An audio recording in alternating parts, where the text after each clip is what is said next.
말씀은 요한계시록 13장 11절입니다.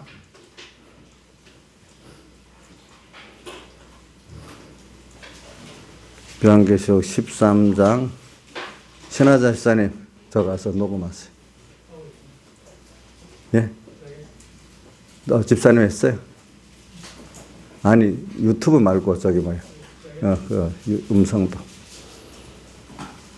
요한계시록 13장 11절 내가 보매 또 다른 짐승이 땅에서 올라오니 새끼양같이 두 뿔이 있고 용처럼 말하더라. 저가 먼저 나온 짐승의 모든 권세를 그 앞에서 행하고 땅과 땅에 가는 자들로 처음 짐승에 경배하게 아니고 죽게 되었던 상처가 나은 자니라. 큰 이적을 행하되 심지어 사람들 앞에서 불이 하늘로부터 땅에 내려오게 하고 짐승 앞에서 받은 바 이적을 행함으로 땅에 가는 자들을 미워하며 땅에 가는 자들에게 이르기를 칼에 상하였다가 살아난 짐승을 위하여 우상을 만들라 하더라. 저가 권세를 받아 그 짐승의 우상에 생기를 주어 그 짐승의 우상으로 말하게 하고 또 짐승의 우상에 경배하지 아니하는 자는 몇이든지 다 죽이게 하더라. 저가 모든 자, 곧 작은 자나 큰 자나 부자나 빈궁한 자나 자유한 자나 종들로 그 오른손에 이마에 표를 받게 하고 누구든지 이 표를 가진 자 외에는 매매를 못하게 하니 이 표는 곧 짐승의 이름이나 그 이름의 수라. 지혜가 여기 있으니 총명 있는 자는 그 짐승의 수를 세어보라. 그 수는 사람의 수니 666이니라. 예, 아멘. 오늘 이 말씀은 제가 이번 공가를 여러분들 저 뒤에 카톡으로도 보내드렸고 그 공가지는 저 연보암 위에 있습니다. 크게 공가지를 보시려고 하면은 제목을 이렇게 적었습니다. 교회 안팎에 있는 예수계의 대적을 구별하여 승리하자 이렇게 적었지요. 제목 한 번 더 말씀하니까 외워보시기 바랍니다. 교회 안팎에 있는 예수계의 대적을 구별하여 승리하자. 요절은 지혜가 여기 있으니 총명 있는 자는 그 짐승의 수를 세어보라. 그 수는 사람의 수니 666이니라. 계시록 13장 18절 말씀을 요절을 했습니다.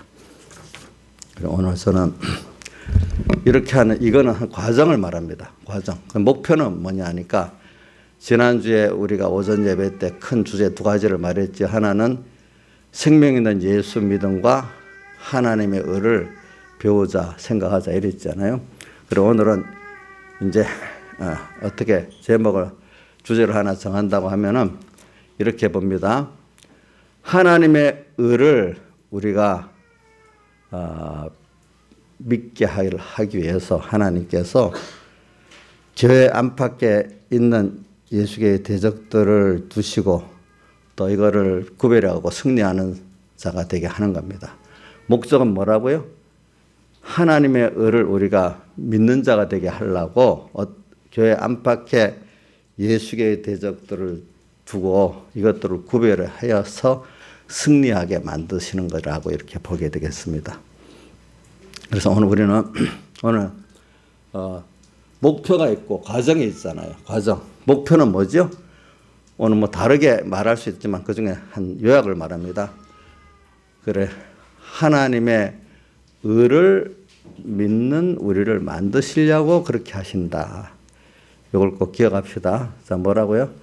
하나님의 의를 믿는 자를 만드시려고 하나님께서 이렇게 하신다. 그 과정이 뭐냐? 교회 안팎에 있는 예수교회의 대적들을 두시고 거기서 우리가 믿음의 연단을 받아가지고 우리가 하나님을 더 배우게 되고 이렇게 해서 우리가 하나님 은혜를 받아 승리하는 이런 사람이 돼서 하나님을 더 배우게 되는 겁니다. 자, 그러면 이걸 주제로 이 말씀을 생각하겠습니다. 그러면 참 우리가 그러면 세상 먼저 요 순서를 하나하나 들어가면서 하는데 이 본문보다도 먼저 저 기독교 역사를 이래 보겠습니다. 기독교 역사를 이래 보면은 우리 초대교회 때 그러니까 바울 사도가 이렇게 복음을 전할 때 지금 사도 요한계시록으로 지금 썼잖아. 이때는 아직까지 성경이 이 성경도 저 성경도 이제 읽고 있는데 지금 27권의 신약이 정경으로 확립은 안 됐어요.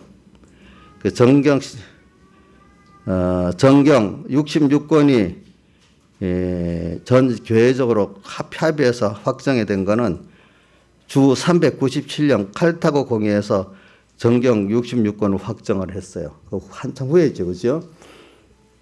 물론 그 앞에도 많은 교회들이 지금 27권을 신약의 정경으로 쓰고 있었고 공식적으로 확인된 거는 그렇죠. 그런데 그러면서 성경에 보면 외경이라는 게 있고 외경 27권 안에 들지 아니하는 그 교회에서 인정 안 해주는 외경이라는 게 있고 그것보다 더 허무한 가경이라는 게 또 있거든요. 가경 이제 그렇게 되었어요. 그래서 또 그거 성경이 기본으로 확정돼 그다음 뭐가 확정이 되냐 하니까 성경을 보아서 구원을 이루어가기 때문에 삼위일체 하나님에 대한 거 하나님이 어떤 분이냐는 거를 또 우리가 확정짓는 게 공적으로는 325년 삼위일체 교리를 니케아 공의에서 확정을 해요. 그럼 그 앞에 사람들도 그러면 안 믿어 그렇게 믿긴 믿었죠. 벌써 어거스틴 때부터 그 앞에부터 삼위일체 하나님을 믿긴 믿었는데 사람들이 여기에 대해서 그렇게 믿는 데도 있고 안 믿는 데도 있고 하니까 참 하나님의 그 은혜를 입은 교회들은 이걸 믿고 있었죠. 그래서 이걸 공식적으로 교회 전체적으로 어떤 공적 기관에서 확인한 게 325년 니케아 회의입니다. 그러면 왜 이렇게 하나님의 삼위일체를 확정하느냐 하면 제가 이제 끌고 나갑니다. 그래야 하나님의 의를 교리적으로 확정할 수 있기 때문에 그런 겁니다. 그러니까 모든 우리 그 깨달음의 근본은 66권의 말씀을 기준으로 하잖아요. 어느 게 정경이라는 걸 먼저 확립해야 되겠죠. 그 안에서 하나님이 어떤 분인가 확인해야 되겠죠. 그러니까 삼위일체 하나님. 삼위일체 하나님이 그러니까 유일신 하나님은 삼위의 하나 유일신이라고 하면 하나님의 의가 성립이 안 되는 거예요. 알겠죠?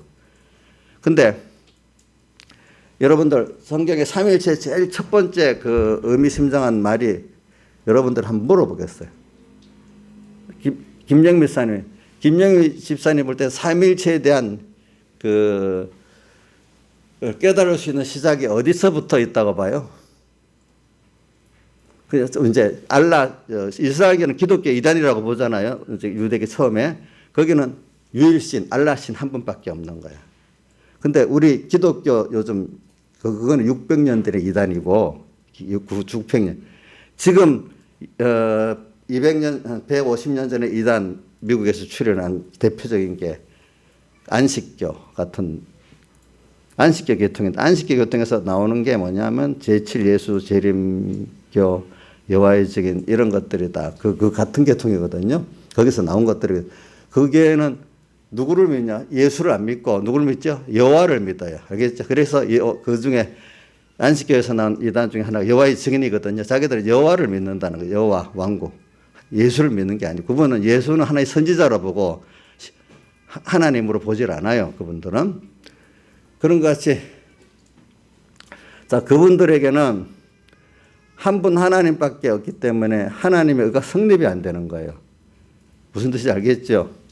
자 그런데 하나님은 한 분이다. 우선 여러분 깊이 있는 거는 나중에도 우선 삼위일체에 대한 내용이 김영미 사님 성경 근거에 어디가 제일 처음 시작된 것 같아요? 모른다고 하고 틀려도 좋으니까 이건 우리 같이 생각해 보기 위해서 그러는 거예요. 예, 구약에서부터. 예.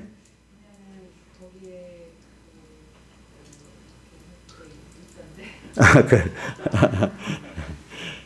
자, 우리 또 부부끼리 같이 한번 시험 뭐 치는 게 아니고, 둘이 가서, 자, 김수영 집사님, 김수영 집사님 보기엔 삼위일체에 대한 그 처음에 그 근거가 어디 있다고 봅니까? 예.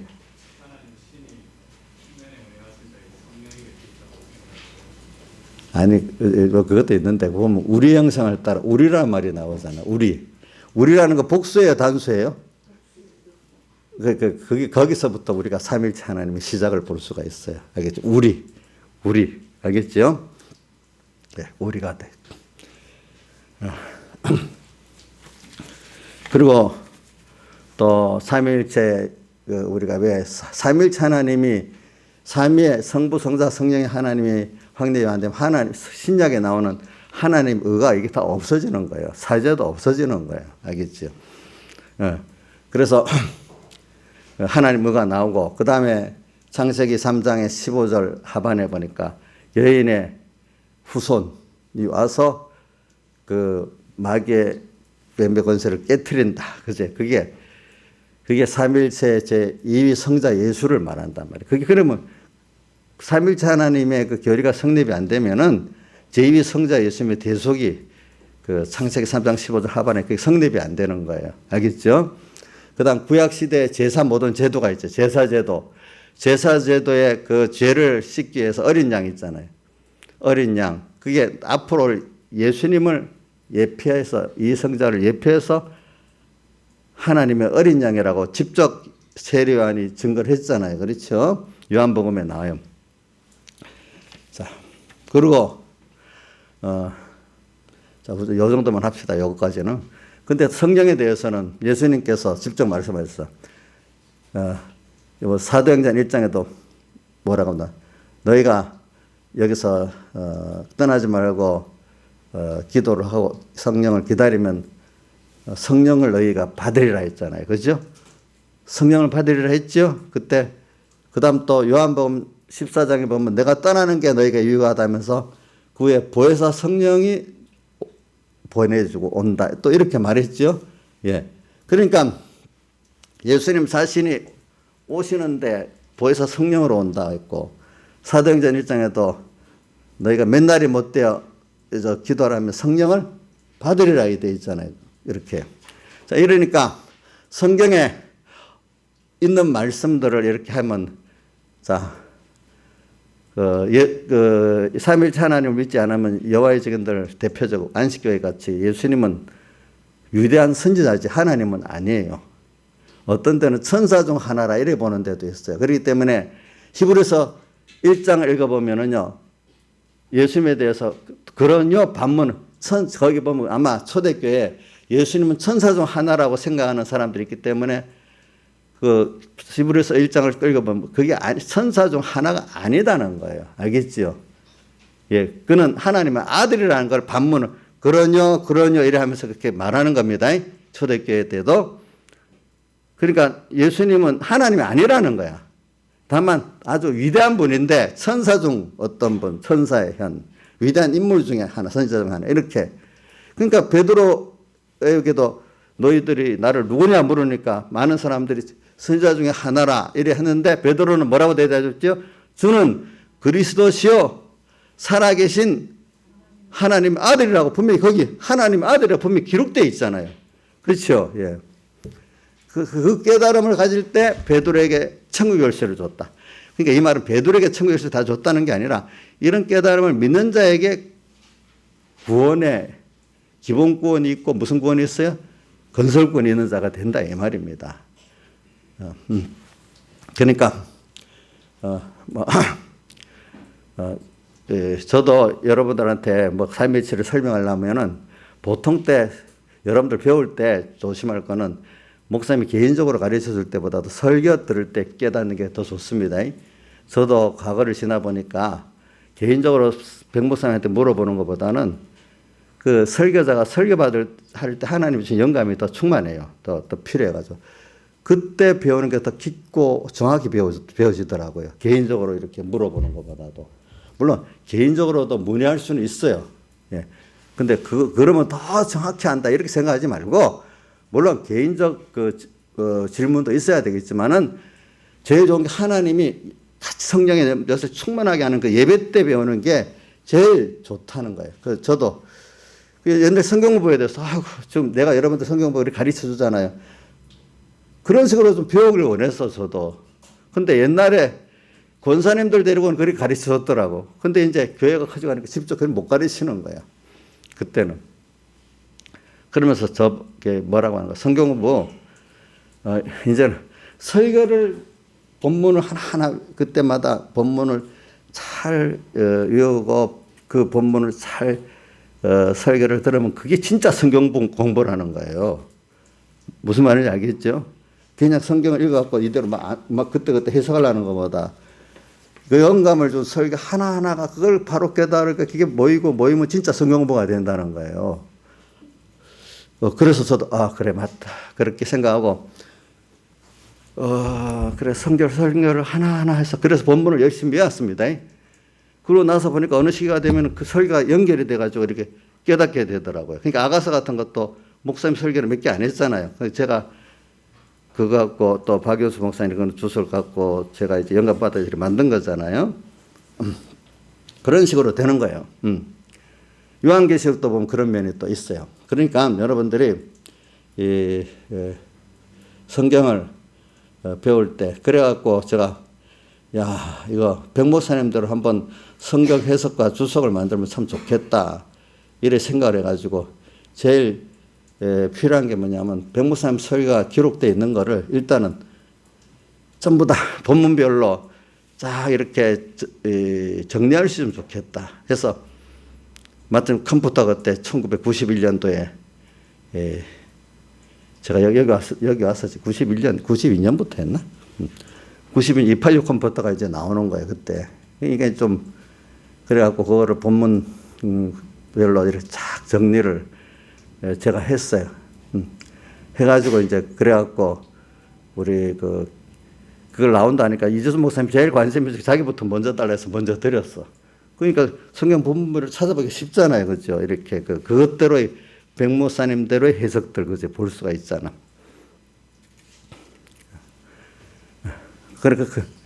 그러니까 뭐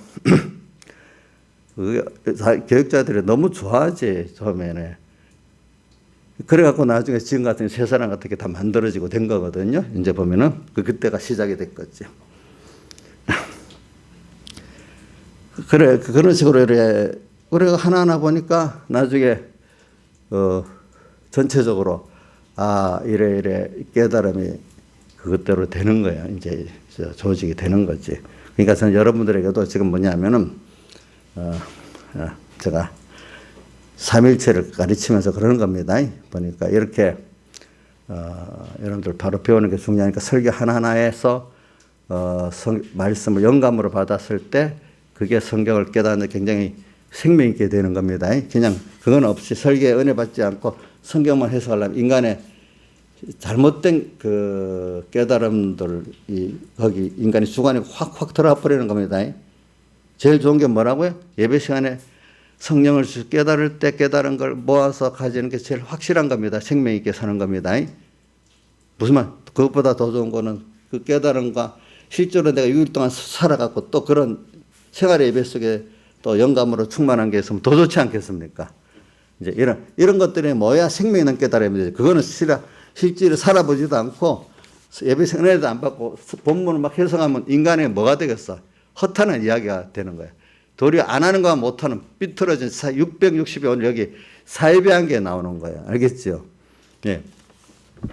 이것도 설교입니다. 이거 중요한 설교입니다, 여러분들. 제가 이제 기독교 이단에 대해서 말하면서 지금 3일, 4일차 석제 성경 확정에 대해서는 여러분들이 그 정도만 하고 성경이 확정이 돼야 뭐냐니까 삼위일체 하나님이 되고 삼위일체 하나님이 돼야 그 예수님께서 보혜사 성령을 보내겠다는 게 이해가 되겠죠? 그렇죠?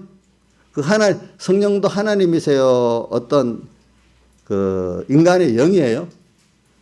하나님의 영이지 인간의 영이 아니란 말이야. 그러니까 제가 여해적인 제가 청년 때인데 뭐 하다가 하니까 나중에 어떤 여호와의 증인 전도자가 왕국회관 왕국회관에 지금 머리를 뭐라 부르는지 모르겠네. 그분을 모시고 왔더라고. 그래갖고 내가 이제 다른 거 놔두고 성령에 대해서 얘기했다.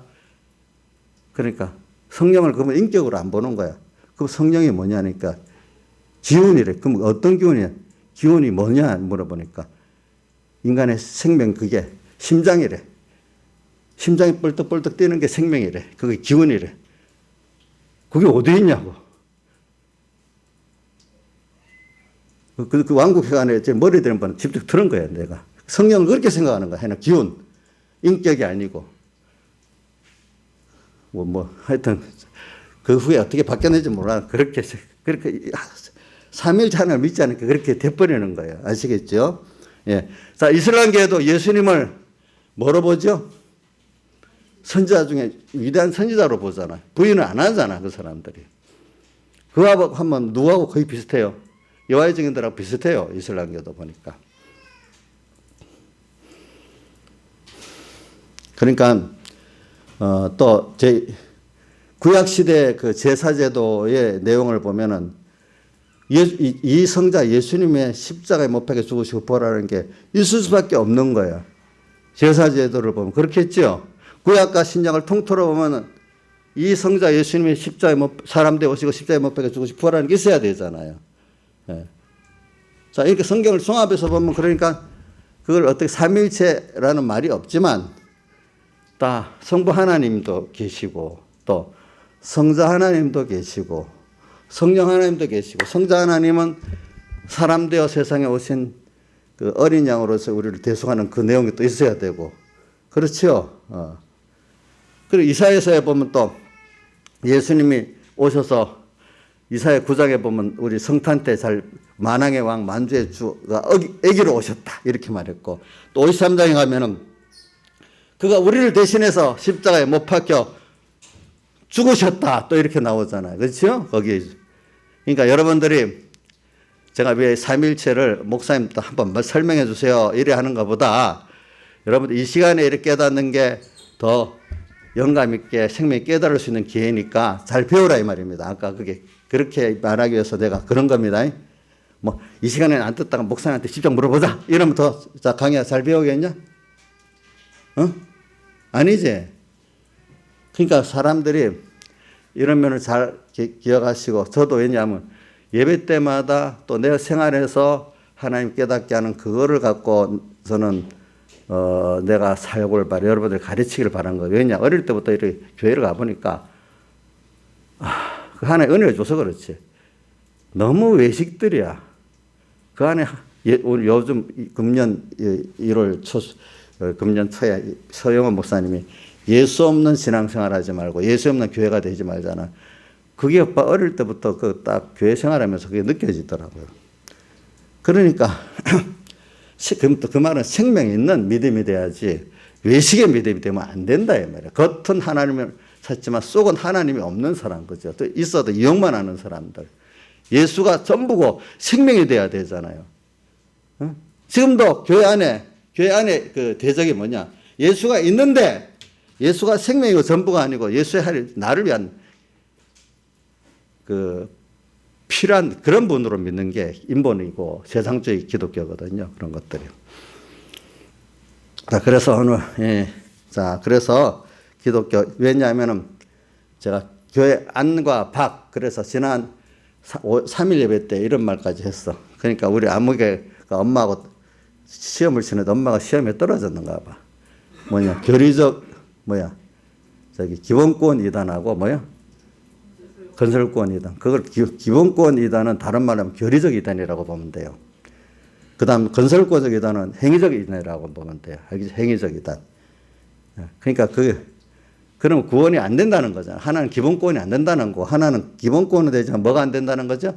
건설권이 안 된다는 거죠. 그래서 오늘 이게 무슨 말인지 어렵지만은 하나님 은혜 주신 자는 빨리 깨달을 수 있고 여러분들은 그동안 배운 게 있으니까 이걸 쉽게 이해하는 데는 더 어렵지 않을 거라고 믿어요. 근데 이거 안 듣던 분은 갑자기 기복신앙 설교만 해도 이거 들으면 이게 무슨 말인지 너무 어렵다고 그럴 수 있어. 예수님 설교를 요한복음 6장 피아설의 설교라니까 어렵다고 그냥 다 가버렸잖아요. 떡만 바랐던 사람들이 그게 어렵잖아요. 지금도 떡 예수만 믿는 사람이 이 말씀이 어려워요. 그렇게만 듣는 사람은. 그러나 피아설에 대한 것을 희미하게 배웠던 사람들은 좀 쉬운 거예요. 이런 것들이. 그죠? 예. 아마 우리 어떤 집사님 같은 분들 여기 절반 이상은 아마 이걸 미리부터 안 배웠으면은 어렵다고 아우성을 칠 거야. 나중에. 여기 어렵다고 여기는 분들 없을 거라고 저는 믿고 있어요. 그래 지금 3일째 그래가지고 그다음 오늘 가르칠 목표가 뭐냐 하나님의 의를 가르치려는 건데 그 하나님의 의를 배워서 믿는 사람이 되려고 하면은 그 가장 순서적으로 뭐가 필요하냐 하면 교회 안과 밖에 예수의 대적들이 필요한 거예요. 그죠? 그것들을 가지고 우리를 시험을 하고 연단을 시켜가지고 뭐냐면은 승리하는 것만큼 하나님의 의를 알고 믿는 사람이 된다는 겁니다. 아시겠죠? 자, 지금 이렇게 하는 순서를 말한 건 왜 그랬죠? 기독교 밖에, 교회 밖에, 교회 안에 예수교 대적들을 도와가지고 우리가 뭐냐면 하나님의 의를 정말로 알고 믿는 자를 만드시려는 거다 이 말입니다. 그래서 초대교회를 보면은 그렇게 그런 내용이 있어갖고 제가 어떤 때 읽어본 거예요. 초대교회 외부적인 핍박과 이단의 공격들, 교리적 이단이라 이거예요. 예? 교리적으로 다른 걸 가지고 핍박과 이단의 공격으로 이제 뭐냐면은 또 그다음 내부적으로는 내부로는 이 이단의 공격은 교리적 이단을 말합니다. 내부의 이단은 인본주의와 세상주의의 이 민본주의 미혹과 공격, 행위적 이단입니다. 이런 것들이 초대교회 때부터 있었다는 겁니다. 그래서 초대교회 성경에 그게 다 있어가지고 어떨 때 거기에 맞추어서 히브리서 같은 게 써지고 또 바울의 서신들이 써지는 거거든요. 거기에 맞춰가지고.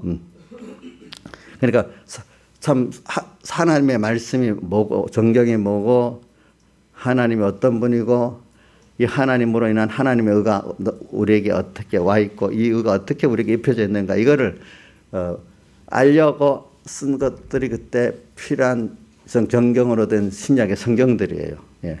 근데 그 외에 부속 문서들은 또 다른 면이 다 있겠죠. 그래서 이런 것들 때문에 뭐 외부적 핍박도 있고 내부적 미혹도 있는데 그래서 초대교회를 보면은 기독교 공인이 313년이 됐어요. 그때까지 이런 외부적인 핍박 때문에 변절하는 자도 있고 또 믿음을 지키다가 순교하는 자도 있고 또 카타콤 같이 지하교회로 들어가서 또 믿는 자도 있고 이렇게 그때 나눠지게 됐죠. 그래서 내적 이단의 공격을 통해서 66권의 정경이 완성이 되는 거예요. 내적 이단의 공격을 통해서 정통교리가 서게 되는 거예요. 그러니까 이단이 역사가 필요한 겁니다. 여러분들도 살아올 때 보면 외부적 핍박도 필요하지만 미혹의 이단들의 그 미혹도 여러분들에게 살아가는데 필요해서 주는 겁니다. 세상이 핍박하는 것도 필요합니다. 예수 믿는 것 때문에. 그 다음 내적으로 사이비한 것들의 그 미혹과 공격도 필요합니다. 왜요? 여러분들이 그럴수록 더욱더 하나님의 은혜 받은 자들은 더 깨끗해지고 더 하나님 앞에 가까이 나가게 됩니다. 그래서 저도 요즘에 보면서 요즘 신학교를 가면 배울 게 별로 거의 안 가는 게 나을 정도야. 또 일반적인 사람들은. 근데도 그런 신학교 안에 또 하나님의 생명 있는 종들이 소수가 나타나요. 그 가서 그 배워도 거기에 물들지 않아. 근데 그분들이 다 대표적으로 뭐냐면 평소 신앙생활에서 생명 있게 살아놓으니까 갈수록 신학교 가서 배울수록 더 밝지 않은 거야. 미혹이니까 미혹에 빠지는 게 아니고 더 어떻게 생명의 것이 더 드러나게 되죠. 그렇죠? 자기가 생명 있게 평소 때부터 살아놓으니까 그 미혹의 교리들이 자기를 삼키게 됩니까? 더 생명 있는 길을 가야 되겠다고 또 확고하게 만듭니까? 확고하게 만드는 거예요.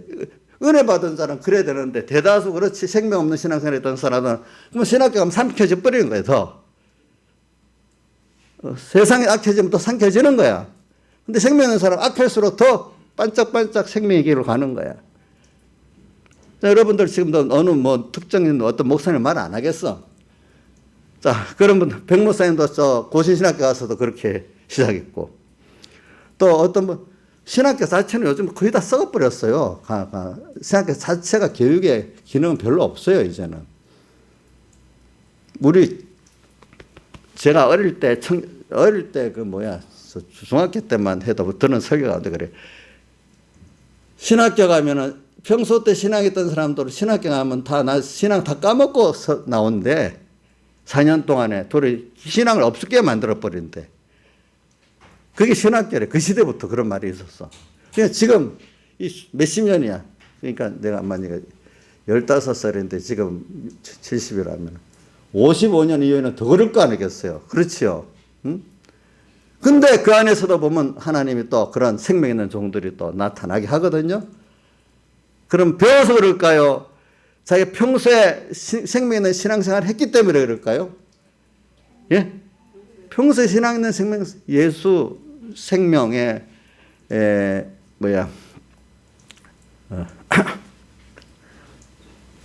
예수 생명의 참된 믿음을 가지고 하나님 의를 아는 자가 되니까 됐어요. 그러니까 여러분들이 그러니까 하나님 종들을 볼 때 그런 걸 잘 생각하고 살아야 돼. 그래서도 병목사님 하신 맨날 말씀이 그래요.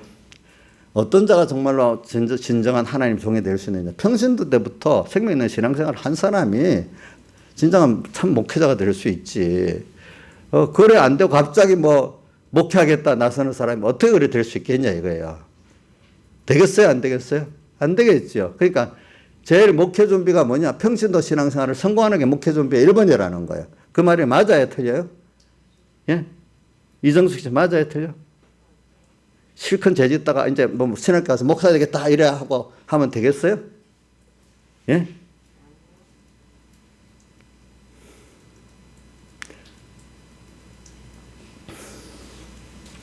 그러니까 평신도 신앙생활을 성공을 해야 목회자로 생명 있는 그 목회자 성공이라는 뜻은 사람들이 보기에 많이 교회가 대형 교회가 되는 그림을 말하는 게 아니고 여기서는 정말로 똑같이 생명을 나눌 수 있는 목회자가 되는 금연을 말하는 거 아니겠습니까? 여러분들 그렇죠?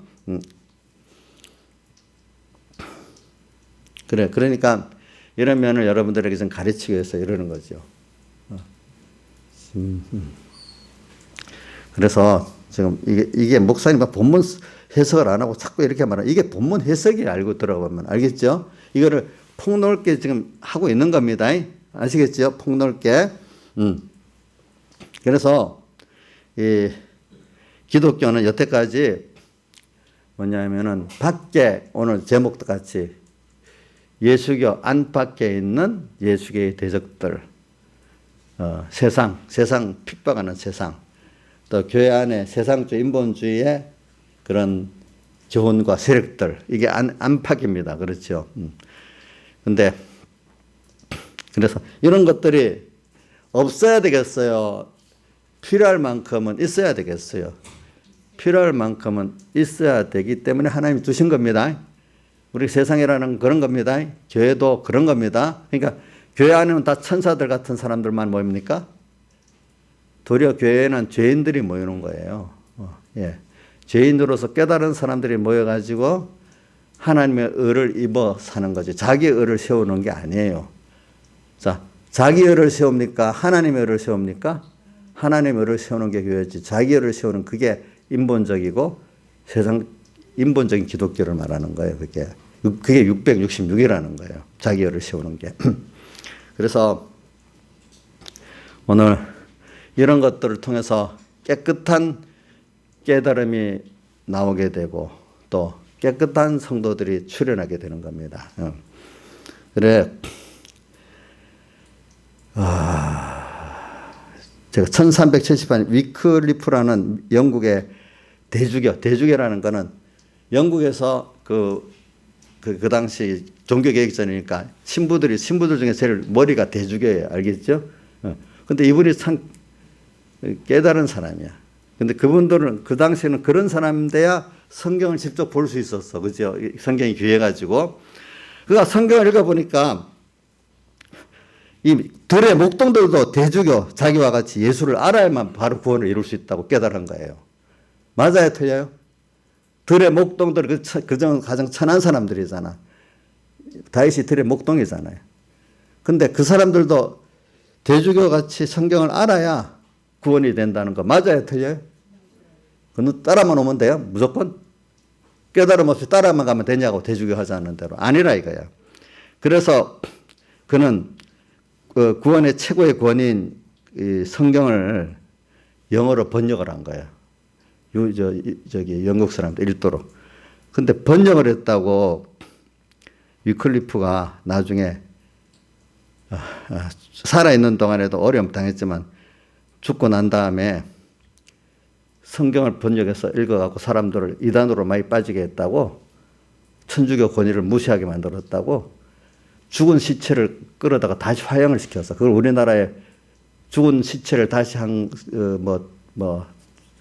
다시 또 처형하는 걸 부관참시를 안 합니까? 그죠? 그러니까 위클리프가 저 서양식 부관참시를 당했어. 누구한테? 교황의 명령에 의해 가지고. 성경을 번역했다고. 그래서 성경을 일반인들이 읽어갖고 천주교를 멀리하게 만들었다고. 참 이게 지금 생각에 여러분들이 그거 잘못된 거다 여기게 되겠죠? 그렇죠? 그런 일도 있었어요. 그러니까.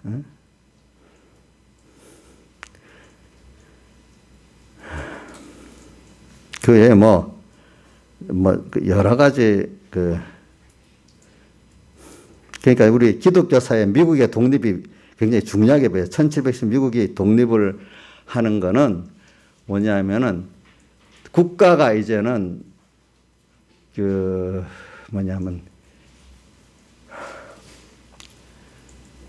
신앙의 자유를 보장해 주는 국가로서 있는 거지, 국가가 유럽 같으면 천주교 믿어라, 교회교 믿어라, 이렇게 국가교회주의를 벗어나고, 그 국가는 다만 교인들이 이단을 가더라도 이단도 보호해 주는 거고, 그러니까 국가가 거기에 간섭하지 말라는 거예요. 알겠죠? 왜 그동안 서양 같은 데서 국가교회주의를 하니까 폐단이 너무 많은 거야. 위에 대주교들이나 왕이 생각만 다 하면 모두가 그걸 믿어야 되니까 안 그렇게 했어요? 국가교회주의가 옳은 게 아니라는 거지. 그래, 기독교 역사에는 미국의 독립이라는 게 하나의 사회적, 정치적으로 굉장히 중요한 변곡점이 되는 거예요. 아시겠죠? 미국의 독립이라는 게. 그게 일반적인 정치적인 국가 독립하고 좀 다른 뜻이 있습니다. 그게. 그래, 그게 퍼져서 지금 세계 나라들이 깨닫는, 국교가 없는 나라들이 많고, 신앙의 자유를 허락하는데 이 기본 인권이라는 거예요. 신앙의 자유가 기본 인권. 근데 아직도 유럽 국가들은 많은 교회 국가들이 국교주의를 택하고 있지만, 실제로는 이제는 많이 신앙의 자유를 주고 있죠. 실제적으로는. 그죠? 그래서 제가 얼마 전에 한 1년, 2년 전이니까 어떤 유명한 목사님이 있어. 무슨 목사님들 모임이 있어서 거기 가서 그분이 합동측의 유명한 목사님, 내가 뭔 얘기를 했어요. 그래, 그때 이제 교회에 대해 간섭에 대한 토론 때문에 저도 초대받아 가봤는데, 가보니까, 그때만, 맞아. 서은재 교수님이 이제 그걸 모아갖고 할 텐데, 그때 가니까 같이 왔더라고. 그때 서울의 서초동 사랑교회에서 해가지고, 저도 초청받아 갔는데, 그 목사님한테 물었더니, 이야기하다가, 독일 같은 나라는 루터교가 국교주의잖아요. 그러니까, 그렇대. 근데 그런 교회하고 국교주의가 없는 교회하고, 국교주의가 있는 교회들은 모든 게 정부에서 다 사례를 주잖아요. 목사님들. 그러니까 결과적으로 미국 같은 그런 게 아니고 그냥 정부가 신앙생활을 자유를 보장해주는 이 정도가 될 때, 생명 있는 신앙은 미국 같은 시스템에서 있는 것이지, 우리나라나 미국 같은 근데 도일같이 그런 국교주의가 되면 신앙들이 신앙의 생명이 없어진다는 거예요. 나중에 교회 가면 몇 명 없어. 뭐 목사님 자체가 생명이었기 때문에. 그러니까 그 얘기를 하다가 둘이 서로 공통으로 봤어요. 그러니까 그 미국이나 우리나라 체제가 생명 있는 신앙들을 가기는 좋다는 거지. 그러나 다수를 믿게 만드는 데는 국교주의가 좋지요. 그 교회는 출석 안 해도 이름이라도 그렇게 믿는 사람이 돼버리니까. 그거는 껍데기로 만드는 거죠. 그렇죠? 그래서 이런 걸 지금 제가 하고 있는 겁니다. 그러니까 이렇게 기독교 안에도 이런 문제가 많이 생기고 또 하나만 더 하고 끝낼게요. 프랑스에 가면은 옛날에 낭떠 칙령이라는 게 있어요. 왜냐면 이게 다 뭐를 통과하는가 하면은 칼빈의 종교개혁 이후에 한 50년쯤 된 때입니다. 그래서 개신교 신자가 많이 생겼어요. 그런데 이번 왕이 되는 올라가는 사람이 개신교 신자야. 근데 어떤 혈통적으로 다음 왕이 돼야 될 순서가 됐어요. 그 사람이 이제 왕이 되기 위해서 개신교를 포기를 했는데 대신에 개신교들의 신앙의 자유를 허락한다 이렇게 한 거야. 알겠죠? 예. 그래서 이제 개신교들이 신앙의 자유를 얻었는데 그 후에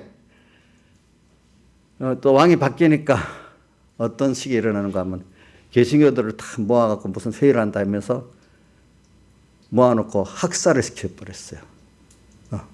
그 후에 왕이 바뀌면서 또 일부러 모아놓고 회의를 한다 모아놨다가 그 머리를 학살을 시켜버려. 그런 또 일이 일어나는 거예요. 그런 일들이 국가 교회주가 되다 보니까 그렇게 되는 겁니다, 여러분들. 자, 저는 여러분들이 이걸 말하는 건 우리가 이 교회라는 게 이렇게 예수 믿는데 생명 있는 믿음을 갖고 나간다. 이렇게 굉장히 많은 어려움 속에서 된다는 걸 말하는 겁니다. 그러니까 과거에 우리 순교자들 예수 기본권 전하다가 순교한 사람도 있겠지만은 그보다 많은 거는 뭐냐면 올바로 생명 있는 믿음을 지키려 하다가 순교한 사람들이 더 많습니다. 자, 예수 믿는다 안 믿는다 이것과 죽는 것도 물론 그렇게 순교하는 사람도 있습니다. 그러나 그것보다도 나는 이렇게 믿는다. 그렇게 하면 그때 종교개혁 이전에 교황계에서는 사형도 당하는 거예요.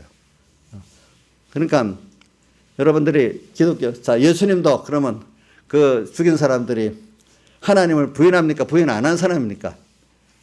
부인 안 한 사람이지. 그런데 자기들대로 그렇게 믿지 않는다고 죽였잖아요. 그렇죠? 그래서 그 당시 로마나 주변의 사람들은 기독교를 그리스도교를 유대인이 한 1파로 봤어요. 한 파로 봤어요. 알겠죠? 사람들이.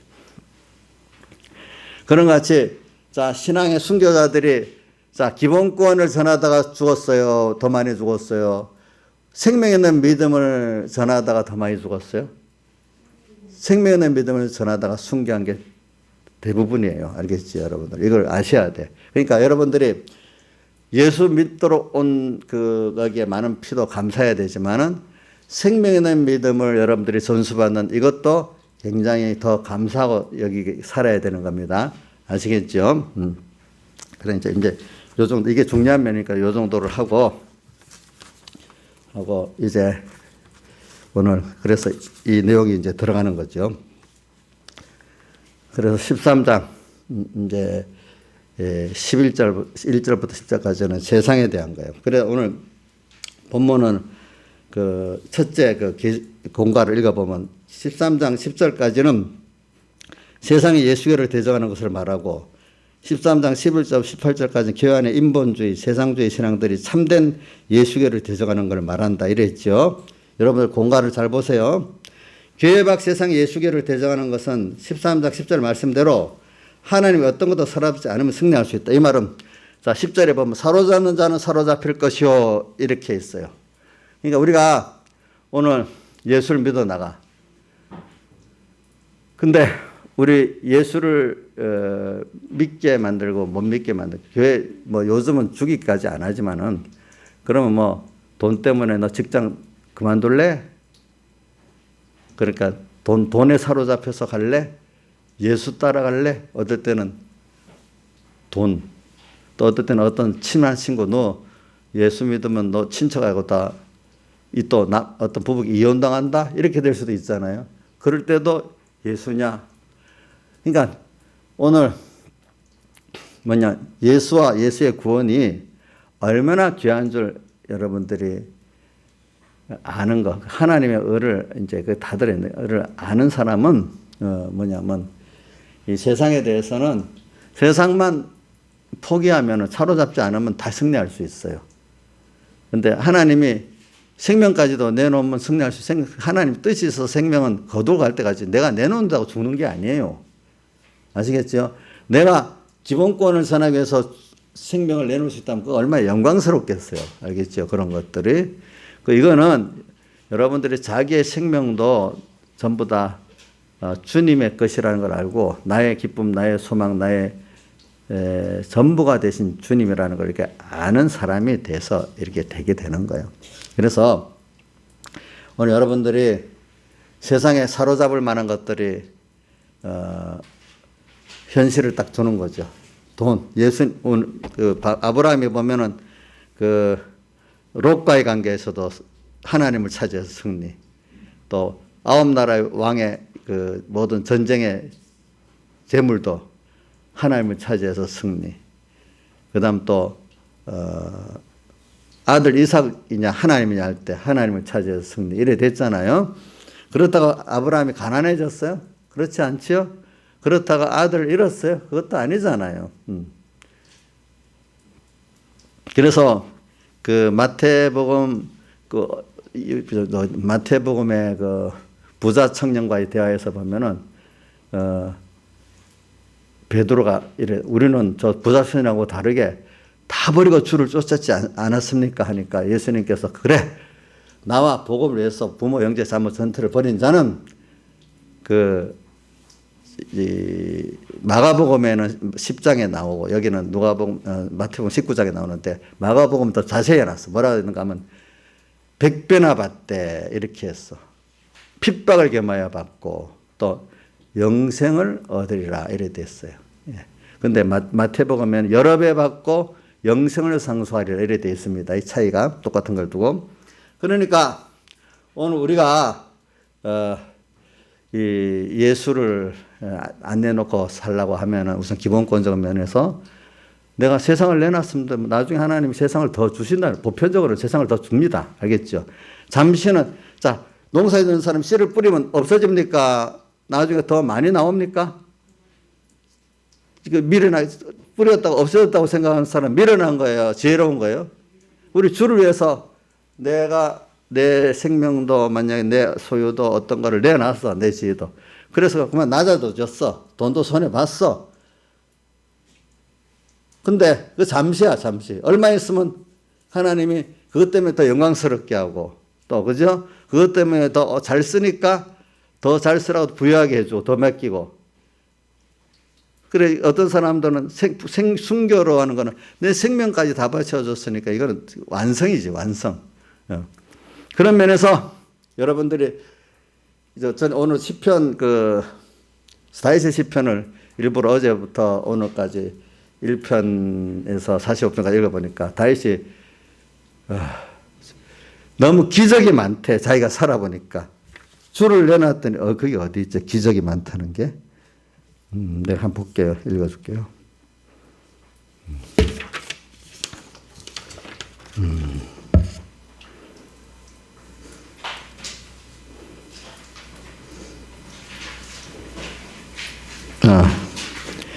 시편 40편 5절에 있어요.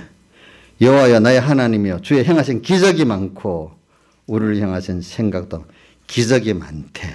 살아보니까. 기적이 많다고 또 시편 8편 4절 5절에 보면 사람이 무엇이 가되 주께서 저를 생각하시며 인자가 무엇이 가되 주께서 저를 권고하시나이까 8장 5절. 저를 하나님보다 조금 못하게 하시고 영화 종기로 관을 씌웠대. 거기는 천사로 나와있지만 천사 밑에 하나님이라고 되어 있거든요. 하나님보다 우리를 조금 못하게 했대. 그래 영화 종기로 관을 씌웠대. 이런 우리래요. 그러니까 오늘 그 100배나 받고 핍박을 입으며 영생을 상수하리라. 우리 주를 위해서 세상을 내놓는 거는 이렇게 여러분들이 그게 참 귀한 것입니다. 이게 기본권 이단을 이기고 핍박을 이기는 거는 그래 이 정도만 하면 되는 거예요. 근데 이것도 사실 어렵죠. 그렇죠. 두 번째, 오늘 여기 이제 내부적인 미혹과 이단을 이기는 거죠. 이제 그래서 오늘 교회 안에 있는 걸 구별해야 되는데 이거는 어떻게 하면 된다고 했죠? 자, 1번에 읽어보면 그러나 교회 안에 참된 예수교 대적인 인본 세상주의 신앙은 18절의 말씀대로 18절은 666을 말하는 겁니다. 성령의 지혜와 총명을 가진 자만이 664입에 한 걸 구별해 이길 수가 있다. 이 성령의 지혜와 총명은 평소에 성경을 창조와 구원의 말씀으로 인정하고 바로 배우고 성령으로 감동시키는 영감을 소멸하지 않고 즉시 순종함으로 준비되는 것이니 항상 주님 앞에 껴있는 신앙생활을 해야 한다. 이렇게 말했어요. 그래 오늘 이 11절부터 쭉 나와요. 보면은 그 5가지 순서를 말했잖아요. 오늘 이 5가지 순서 다 말할 수 없으니까 먼저 땅에서 이래 올라옵니다. 제일 첫 번째 땅이라는 세상 도덕을 말합니다. 근데 세상 도덕을 기반으로 올라오는데 새끼양이 올라와. 근데 새끼양 같다고 해서 말은 이게 사실은 양이 아니라는 거죠. 근데 왜 어린 양이라는 새끼양으로 더 순진하게 보인다는 뜻입니다. 근데 그게 같다 양은 아니라는 거예요. 그런데 세상 도덕을 기반으로 해서 올라온다는 거예요. 하나님을 기반으로 안 하고. 근데 그가 두 뿔이 있고 그 말은 무슨 용의 말, 용처럼 말하니까 뱀의 마귀의 말을 한다는 거예요. 알겠죠? 근데 그 용처럼 다 권세 있는, 그래도 이 말이 권세가 있는 말이죠. 두 뿔이 있고 10뿔이 아니고 두 뿔이야. 세상의 그 힘을 갖고 세상의 뱀처럼 말한다. 사실 알고 들어가 보니까. 그러면 12절 저가 먼저 나온 짐승의 모든 권세를 향하고 땅에서 이 세상을 기반으로 힘을 앞에 나오는 짐승이 있잖아요. 세상인데 세상의 권세를 갖고 사람들을 이렇게 누르는 게 짐승의 권세거든요. 근데 바로 이게 그 기독교 안에서 예수교를 표방하고 나오지만은 사실은 12절 초반 저가 먼저 나온 짐승의 권세를 그러니까 세상 앞에 용처럼 말하기 때문에 권세도 세상 권세를 쓴다는 겁니다. 알겠죠? 우리 예수교는 진리 권세, 영감 권세를 써야 되잖아요. 진리 권세, 영감 권세. 근데 이 무슨 권세를 써요? 예? 세상 권세를 쓴대. 그 앞에서 행하고 땅과 땅에 가는 자들로 처음 짐승 주님을 경배하게 안 하고 누구를 경배하게? 세상을 경배하게 만들어. 그렇죠? 경배하게 하고 곧 죽게 되었던 상처가 나은 자라. 이 죽게 되었던 상처가 나은 자는 앞에 이제 나와요. 뭐가 있는가 하면 이 세상에 어떤 큰 세력들이 언젠가는 그 멸하고 죽어지거든요. 그럼 하나님이 멸했겠다 하는데 시대적으로 반복이 되기 때문에 어떤 때는 그게 또 살아서 역사를 해요. 알겠죠? 그러니까 과거에 그 어떤 큰 정권들, 큰 세력들이 한 번은 하나님이 대정하면 죽잖아요. 근데 또 필요에 따라서 하나님이 일으키잖아요. 그 일어나는 걸 보고 또 미혹을 받는 거예요. 그거 보고. 나은 자라. 그래서 13절 큰 이적을 행하되 심지어 사람들 앞에서 불이 하늘로부터 땅에 내려오게 하고 이게 사람들은 불이 하늘부터 땅에 떨어진다는 거는 아주 인간적, 과학적인 면을 말하는 게 아닙니다. 인간적으로 인간들이 사람이 마음이 모이고 사람들이 알아주고 하는 이게 물이 하늘에서 내려온다는 거예요. 알겠죠? 백 목사님이 이걸 어떻게 많이 펴니까 교회가 엄청 큰 사람들이 많이 모이는 이걸 예수교 안에는 또 큰 이적으로 본다는 거예요. 엄청 많이 유명한 목사가 된다는 거예요. 이건 내가 나온 거니까 한번 말해야 돼. 내가 어저께 뭘 보니까 이영훈 목사님 수분교회 목사님 그 실수란 게 나오더라고. 여러분들 아는 사람 알겠죠? 어떤 분이 그 교회 중에 어떤 교수가 그랬는가 봐. 뭐 이걸 하면 무슨 뭐 3파장 뭐가 나와서 코로나도 막아지고 치료가 된다고. 그래서 그거를 뭐 나눠줬다네, 부적같이. 근데 그게 말석에 있으니까 또 금방 또 뭐야 아니라고 또 그 이게 휴대폰 문자로 다 보냈는가 보다. 그게 문자 보낸 게 다 찍혀 있더라고 보니까. 참 그건 참 목사님 실수로 너무 큰 실수를 하셨어. 내가 보니까. 그 실수로 봅시다 그냥. 그래 나중에 처리를 했으니까 그렇지. 근데 그 처리한 게 했지만 그 얼마나 그 많은 외부와 내부의 그 미혹이 되고 손해가 가겠어요. 안 그렇겠어요. 응? 근데 사람들은 뭐냐면 크다면은 큰 데는 다 넘어가는 거예요 사람들이. 그리고 또 어떤 큰 것만 아니라 어떤 특별한 세상 사람들이 보기 야 대단하다는 어떤 일들을 했어. 어떤 목사님은 뭘 자랑, 청와대 조창기도에 자기가 초청받아. 이걸 엄청 자랑하는 거예요. 그런 것들을 본 사람, 그게 크게 보이는 사람, 그게 또 먹혀 들어가는 거예요. 그렇죠. 이런 것들을 말하는 거야. 근데 생명에 있는 사람은 그런 걸 크게 여기지 않아요. 거기 하나님이 같이 했냐, 안 했냐, 하나님 기뻐하시지 않아요. 여기에 중점을 두고 살잖아요, 여러분들. 여러분들이 그게 중점을 줘야 됩니다. 어디 저도 신앙생활 하면서 어릴 때부터 배운 게 있다 보니까, 그래, 아무리 커도, 아무리 작아도, 생명이 있으면 작아도 귀한 거고, 커도 생명이 없으면 가치가 없는 거야. 그래, 그거 어디 본문을 더 외우냐면, 이사야서 2장 22절에 보면, 코에, 인생을 의지하지 말라. 코에 호흡이 있는 자는 수에 쓸 가치가 있느냐. 근데 그 2장의 앞에 부분을 보면, 여호와를 용사를 의뢰하고 뭘 의뢰하는 것도 재버리신데, 그죠? 예? 앞에 하나님의 다른 의뢰하는 거, 뭘 의뢰하고 뭐 의뢰하는 걸 재버린다고 쭉쭉쭉 나오잖아요. 그죠? 그러면서 마지막 이 2장의 결론인데, 그러니까 그런 것들을 의지하지 말래. 하나님 다 재버리기 때문에. 그러니까 그런 것들, 왜냐? 코에 호흡이 있는 그 숫자가 아무리 많아도 소용이 없대. 그렇기 때문에 주님이 마태복음 7장 13절 좋은 문으로 들어가라. 생명을 인도하는 문은 그 길이 협조하여 험하여서 찾는 이가 적다. 그러나 누가복음 12장 30절에 적은 무리여 무서워 말하라. 이런 너희에게 이 나라를 주기를 기뻐한다. 적은 무리 어떤 무리? 그 나라와 그를 먼저 구하는 자. 먼저 알겠죠? 구하는 자에게. 그래 오늘 이 기독교 안에 지금 하늘 말입니다. 이런 것들을 보고 기독교 안에는 하나님을 믿지만은 정말 하나님 기뻐하냐? 하나님을 기뻐하는 뜻을 하나님의 선하시고 기뻐가 온전한 뜻이 무엇인가 구별하는 게 먼저 돼야 되잖아요. 그래서 구별하자고 했잖아요. 오늘 제목에. 자, 이게 어디 되어 있어요? 로마서 12장 2절이잖아요. 로마 12장 2절이 뭐 이러므로 앞에 12장 1절은 산제사를 드리는 게 뭐예요? 영적 예배를 했잖아요. 그렇죠? 이는 너희들 영적 예배니라. 산제사. 주님이 받으시는 산제사 예배. 영적 예배.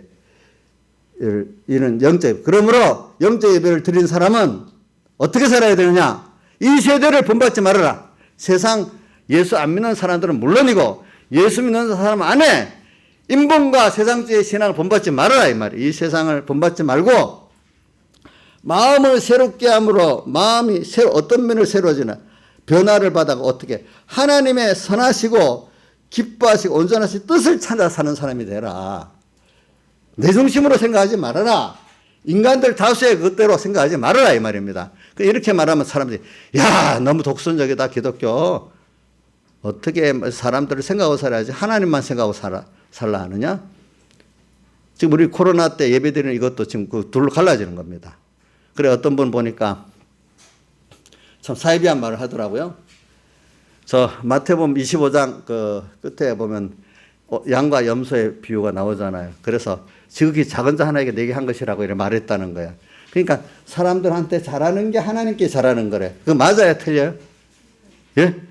거기 작은 자. 근데 그 작은 자는 주님께서 내게 한 것이기 때문에 그렇게 한다. 주님을 보고 한 것이기 때문에 그렇게 하는 것이지. 주님 안에서 하지 않은 건 그거는 사이비한 거예요. 아닌 거예요. 알겠죠? 그러니까 여러분들이 지금 이것도 구별해야 돼. 거기 그 본문만 보면 작은 자 하나에게 내게 한 것이다. 그러니까 교회가 앞서서 다른 사람을 생각해서 코로나 예방을 위해서 예배를 안 드려야 된다. 어떻게 보면 맞는 것 같아. 그렇게 보면. 근데 그 핵심이 뭐가 빠졌죠? 주님이 기뻐하시는 선하신 뜻이 무엇인가에 안 맞는 거야. 그렇죠? 이런 것들을 다 구별하라는 겁니다. 오늘 우리에게 있어서. 그렇죠? 그래서 우리는 이런 것들을 잘 구별하자. 그게 이제 마지막, 이제 시간이 없으니까 마지막으로 갑니다. 16절 보니까 저가 모든 작은 자나 큰 자나 병공한 자나 부자나 다 오른손에나 이마에 표를 받게 하고 무슨 표를 짐승의 표를 받게 하는 거예요. 예? 그 말이 짐승의 표를 세상 지식 그 사상대로 살고 그거 위주로 그거 중심으로 사는 요 표를 조금 작은 데서부터 양보하고 살고 또 양보하고 살면은 어느새 하나하나 자기 중심, 세상 중심의 사람으로 바뀌기 위해서 나중에 매매를 못하게 돈 따라 매매 경제잖아요. 그죠? 매매를 못하게 돈 따라 사람 따라 이래가는 사람으로 점점 만들어져 버려요. 한쪽에 양심이 좀 살아서 아닌데 하면서도 자꾸 하다 보면 나중에 가면은 양심도 화인을 맞아 어두워지기 때문에 디모데전서 4장 2절에 뭐라고 돼 있죠? 외식함으로요 거짓말하는 자들이 되뿌리는 거예요. 그렇죠? 여러분들이 그러니까 평소에 이렇게 연습이 되뿌리는 그런 사람으로 가요. 평소 때부터 이렇게 그렇게 산제사를 드리면서 이 세대를 본받지 않고 하나님의 선한 뜻을 따라 사는 사람이 돼야 이 이마에 표를 못 받습니다. 안 받습니다. 이마에 표를 받은 사람들은 그렇기 때문에 여기 다 삼켜져. 그래서 18절 지혜가 여기 있으니 총명 있는 자는 666 하나님을 말씀을 팔지만 그게 사실은 거짓이라는 걸 아는 게 지혜 있는 자야. 그렇죠? 그거는 작은 데서부터 생명길을 가는 자는 하나님이 그걸 구별하게 만들어. 그래서 요번에 제가 주로 제목을 말한 대로 천국의 비밀을 마태복음 13장 11절 천국의 비밀을 너에게는 아는 것이 허락되었으나 작은 데서부터 생명생활을 하는 자는 허락되어 그러나 저에게는 아니 되었나니 작은 데서부터 생명생활을 모르고 감사를 모르는 사람은 어떻게 돼? 안 막혀지는 거야. 그렇기 때문에 660에 빠져 들어가 버리는 거야. 알겠죠? 하나님의 지혜의 능력으로 채워져야 되는데 인간의 지혜의 능력으로 채워지니까 그게 사이비한 거죠. 그렇죠? 맞죠? 여기까지 봉독하겠습니다. 여기까지 생각해서 설교 마쳤습니다. 자, 기도하겠습니다. 참 우리 누가 그러는데 기도하기 전에 찬송부터 먼저 하고 기도하자는데 찬송 먼저 해봅시다.